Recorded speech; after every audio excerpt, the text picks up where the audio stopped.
the family dog begin? We're out of work. Yeah, we were both washed up.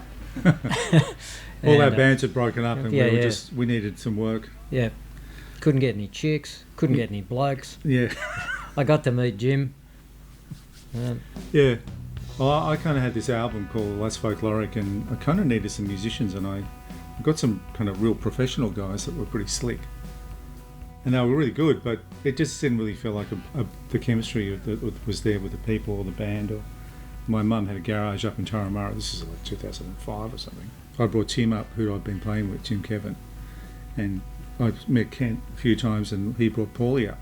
And instantly, as soon as we started playing, the first second I was like, "Oh, this feels right."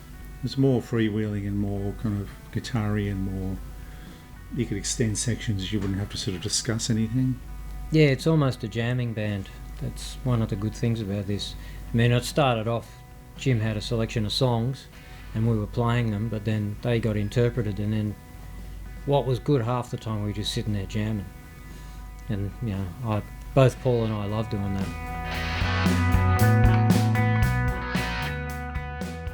Something about, you know, tipping the hat to the great Australian guitar bands too. I think it's like the Rifles, the Oars, definitely a guitar band as well. So it's part of our DNA. But all the great guitar bands, I mean, Skyhawks or Tamim Shad or Masters Apprentices, that really wore unfiltered Australian guitar sound. There is something about that old Australian sound that I don't think has ever happened anywhere else. And both our historical bands played our version of that. The environment we grew up in was the pubs. It was pretty, you know, like you fight for your life. There was no oxygen in the rooms. The crowd needed something to. You couldn't really play a ballad, otherwise they'd throw stuff at you. So you have to kind of push back towards them and move kind of a lot of air to get through.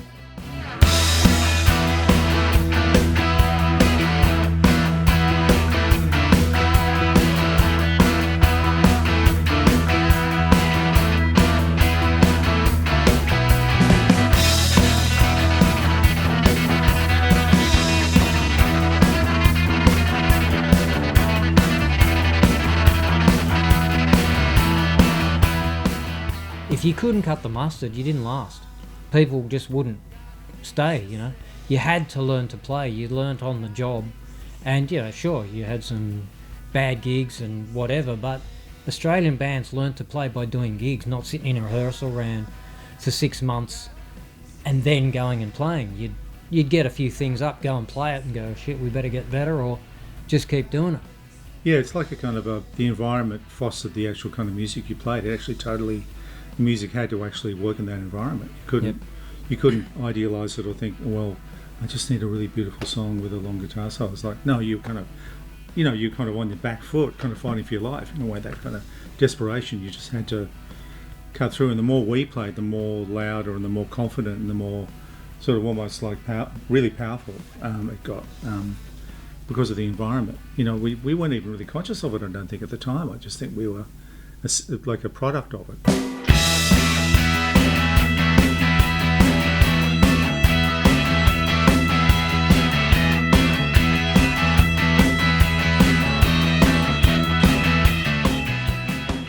Really goes back to the Australian amp manufacturers that were all put out of business by the tariffs. Yep. When there was a tariff system, the industries here were protected. So you had all these great amp names like, you know, we're going to nerd out here, but like Leonard and Vase and Vardis and Strauss and M&R and Phoenix Wasp, and I think, Wasp, Moody, Golden Tone, all of these amazing, you know, independent manufacturers that made these amps, and we all played through them when we were young. Yep.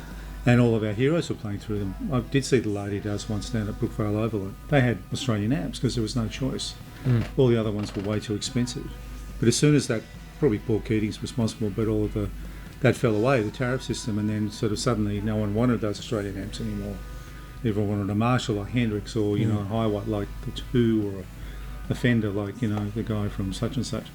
So I think it really changed the sound of the music, and I think that it comes from that, actually. They were very big amps, big transformers, 400 watt, clean, but very sort of muscular. There's sort of a sound there in those amps that I think we all kind of go back to, in this record, THUNK, I think we could try to honour that and go stand on the shoulders of the people too that play that kind of music and honour that, because a lot of it's been lost to the mist of time. There's an art to playing loud. It's actually quite hard to do it well. And that's one of the things that we got really good at. Yeah, I mean, I think at one stage I had a 400 watt amp, and I walked on stage and with all the monitors going and everything. It was 110 dB where I was standing before I even started playing. And it was like, so then you got a 400 watt amp and you can't hear it. Like, it's just, you're in trouble. Yeah, you're probably deaf. Yeah, you're probably going deaf. Something's not right. So I just cut right back to a little AC30 or something, which is much better and much more sort of musical. You can actually joust with it a bit more. Yeah. But the volume thing there is a thing. I know Lobby Lloyd used to talk about it. I saw him once. He was so loud, I was seeing waves of sound. Yeah. It was like beyond loud. It was another kind of volume, which was more, almost like a mystical experience. Like an Everest kind of falling on your head, Mount Everest sort of thing, like a Himalayan sound that was just beyond pain. Yeah. And it doesn't need to be anymore, but to have had that experience, then you know how, within the context is now, to re-deliver it and offer something like that to people.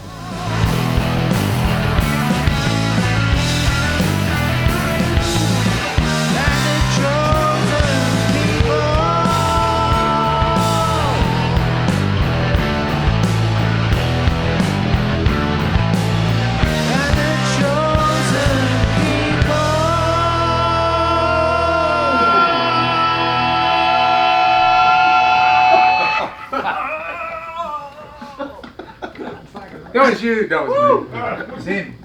It'll be different every time we do it. It'll depend on the sound of the place. It just feels good at the moment, and where THUNK is a good representation of us in the studio. We made it here and all played live in the same room, and also we weren't really playing songs, we were just making a sound.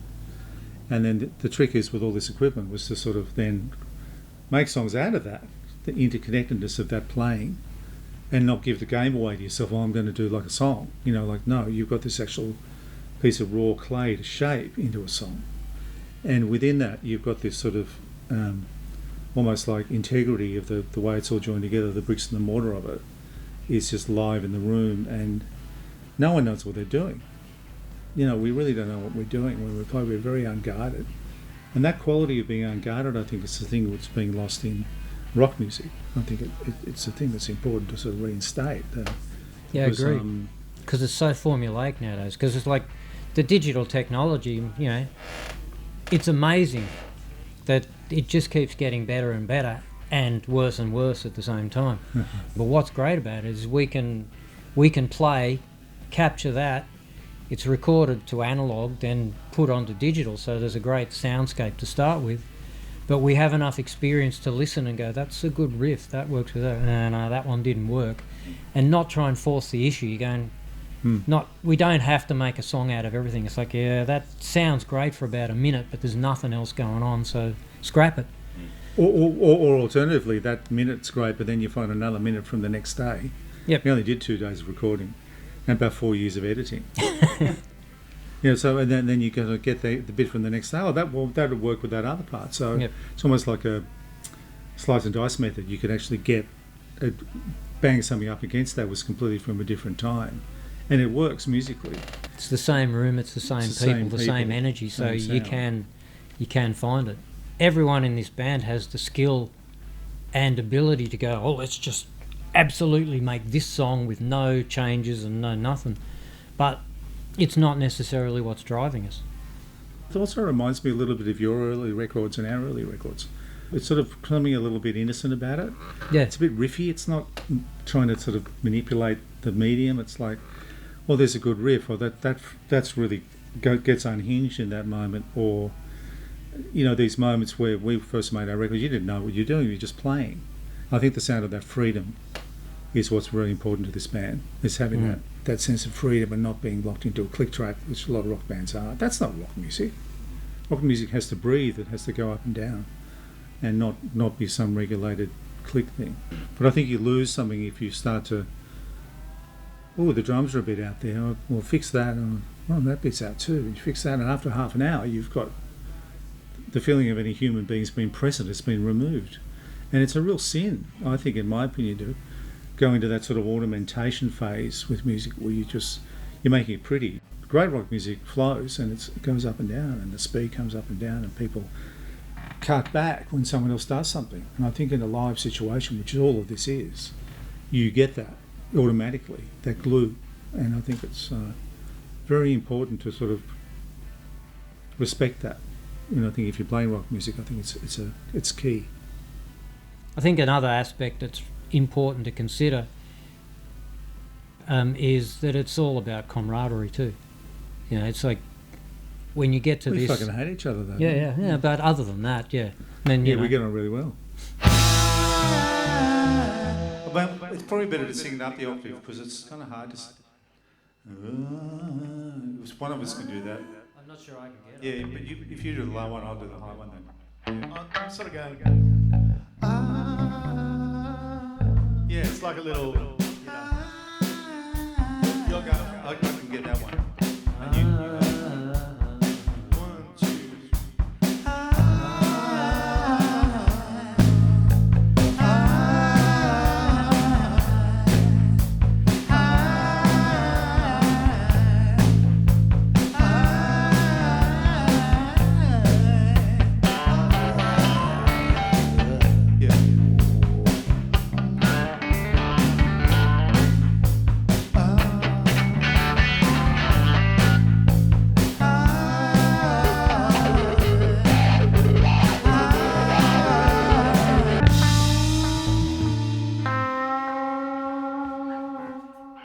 We don't need to rehearse.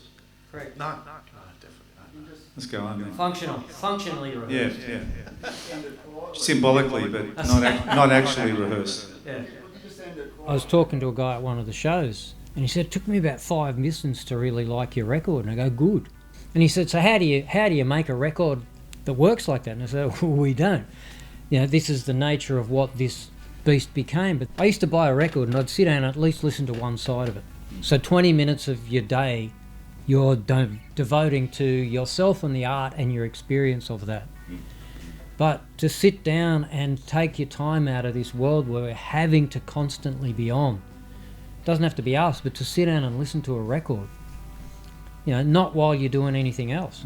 It's pretty easy to dismiss what we're saying because we're old guys, you know, but there is a time when music should be a great healer, and you can forget about it being a commodity.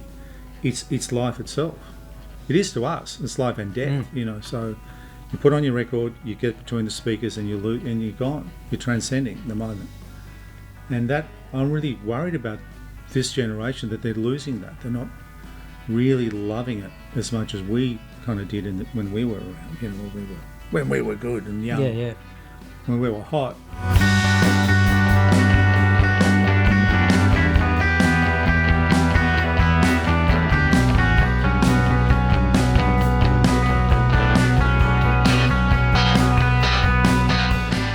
I think a lot of the kind of music that aims to please people is deliberately instant. So, you know, they put the chorus first, there's sort of a verse, there's another chorus, and then there's a bit, and then there's no middle eight or solo. They're trying to sort of get everything into a very short amount of time to grab people's attention, because that's what's going on at the moment. Everyone is trying to get your attention, and that's your most valuable commodity. If you give that to someone, great, they've won, they've got you, you're in. Whereas I think the sort of music we're making isn't like that. Just by nature, it's a bit more rangy and a little bit more freewheeling. But I think it's also what you alluded to before. It's like, because of the digital thing, it's like music's become a real commodity, and people will only listen to a song for like a few seconds. I don't like that. And they'll judge it really harshly and move on to something else because they don't have the time, because their attention's been drawn by, okay, maybe I need to buy a pair of shoes as well. That car looks good. Oh, that coat. I think someone's messaging me. So you're not, the device that you're listening to the music on is not designed for music really. So that's why we're doing the physical format with this record, with an LP, CD, and a cassette as well, because the physical product is really where an artist at our level, we're not a top level band, are we? We are. We're a top level band, but in terms of recognition, Yep. And there's the middle level bands. We're probably not even at that stage yet. We're probably down there a little bit. And the bands that are there, when they put their music up on streaming, you may as well not. You'll get like a few bucks. So people will get you here or around the world. But if they do use the streaming, which everybody does to a certain extent, then if you really love a band, go and buy the physical record, go and buy the CD, the cassette, the vinyl, and really support them, because that's the only way a band like that, which is probably the most of the bands you hear, the independent bands. I like that. The really way to support them isn't by streaming it, because not only do the artists get nothing, then the streaming people also sell all your data. They also use your music as content for AI, to create AI content. So down the track, you'll have like a Celibate Rifles that isn't called a Celibate Rifles, but they've taken your thing and the artist gets nothing from it. I just think the people that are running this show are just a bunch of, well, who are these guys? I mean, most people have let it happen. It's the whole balance of life now. Well, it's surrounded the way people consume the music. We didn't think it was going to be like that in the beginning. I think people need to wake up to it. Think about the consequences of your music consumption habit. And if you are going to stream, well, great, but then buy the physical product of a band that probably needs it.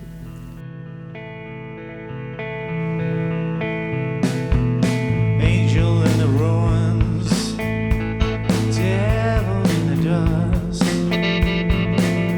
This is modern law.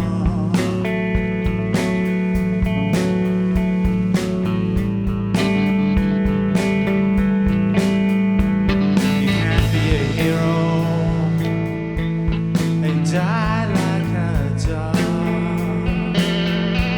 This is modern law. A lot of bands that I know are a little bit shy about. I think it's the role of an artist to reflect the world they live in. To reflect that back. Agreed. Because if they don't do that, you're kind of sitting on your hands and you say, well, maybe someone won't buy my record if I say something a bit. I think some bands do have that kind of fear, and I think it's okay to be bold in that way. I think speak out. I know with the Oils there's something about having music that reflects the times and then standing up there like at the Exxon building and playing it in front of the actual people that actually did this shit to the golf, and then delivering that to them, and people get it. People in the audience understood it. The songs were constructed in a sort of way where they could understand that. There's sort of a bravery that comes with having music like that that's actually really powerful. And if you've got bebop kind of songs that are just about, I'm a bigger sucker for that than anybody.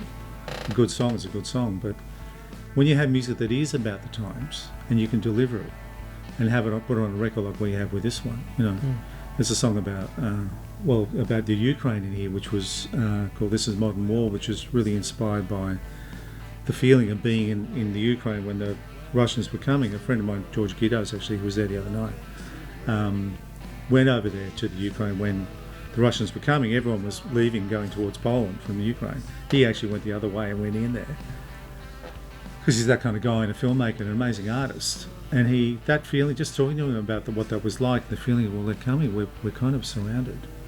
Now what? That eeriness, reflecting that in a song. Part of the bravery of saying things is also being brave enough that, in 10 years this might be out of date, but we said it then. It's like situations change, but what you meant then still means something now, even if the particular situation has changed.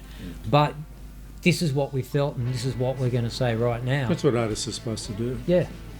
If you're not doing that, it's okay. I mean, no one wants to jump up and down all the time.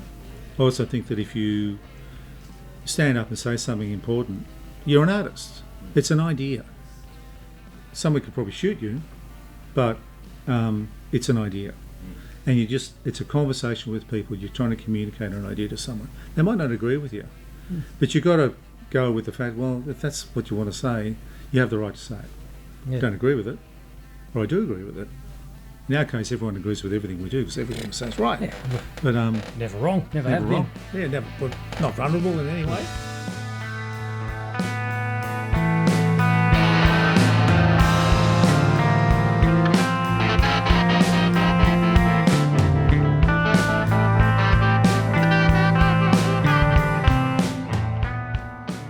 The trick is with protest music, I think, if I can say this, I put a playlist together on Spotify, which is called which is about protest music, and up to about 1,000 songs. And the protest songs aren't always strident. They're not always like, "Hey, we're down with the corporate man. You know, we're gonna pull him down and burn him." It's more about "A Change Is Going to Come" by Sam Cooke. That is one of the greatest protest songs ever written. You know, talking about how they were born, but a change is going to come. Eventually, things are going to change, and it's sort of a ballad, but it's beautiful. It's still a protest song, just as much as, you know, the revolution will not be televised by Scott Heron, or you know, disposable heroes of, you know, television's A Drug of a Nation, or Revolution by the Beatles. But there's so much protest music that's actually not really you'd call protest music, but it goes all the way back. This is a tradition that's been going forever. You go back to the Weavers, you go back to Billie Holiday and Strange Fruit, you go back to blues and everything. The blues, and it goes all the way through.